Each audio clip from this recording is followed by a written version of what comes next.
rated SPG. Ito ay nangangailangan ng striktong patnubay at gabay ng magulang dahil sa mga sensitibong tema at eksena na hindi angkop sa mga bata.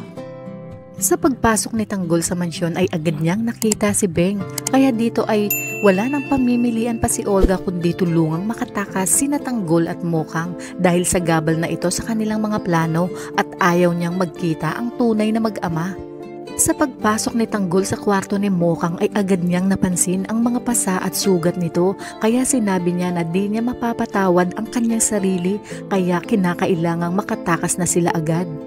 Hanggang sa makita sila ng isa sa mga tauhan ni Ramon at dito nagsimula ang matinding palitan ng mga bala hanggang sa narinig ito ni Ramon. Hindi naman basta-basta pumayag si Ramon na makatakas si Mokang kaya dito ay magkakaroon ng bakbakan sa pagitan ni Ramon at Tanggol. Ngunit makakayanan kayang paputukan ni Ramon si Tanggol sa oras na makita niyang kamukha niya ito. Agad na inutos ni Ramon kay Severino na sundan nila si Mokang at ang kasama nitong lalaki. Di niya nakita ang mukha ni Tanggol dahil sa bilis ng pangyayari. Hanggang sa makarating sina Tanggol at Mokang sa Quiapo kasama si Bubbles at nagkaroon ng habulan sa bawat sulok at iskinita ng Hidalgo. Nagliliyab sa galit si Ramon at sinabi niyang papatayin niya ang lalaking nagtakas kay Mokang na siya ngang si Tanggol.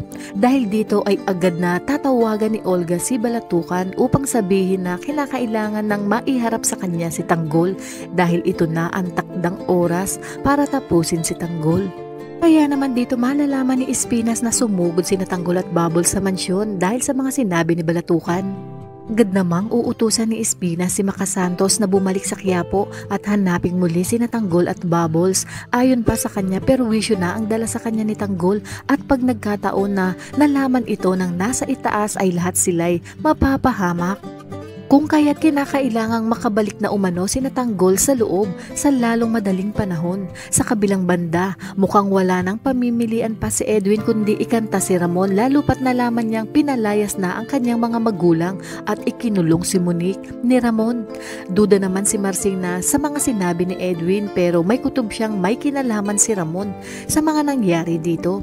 Kaya kung bago ka pa lang sa aking channel ay mag-subscribe ka na at i-click mo na rin ang bell icon para updated ka sa pinakahuling kaganapan sa paborito mong teleserye, ang FPJ's Batang Quiapo. Hanggang sa muli, salamat!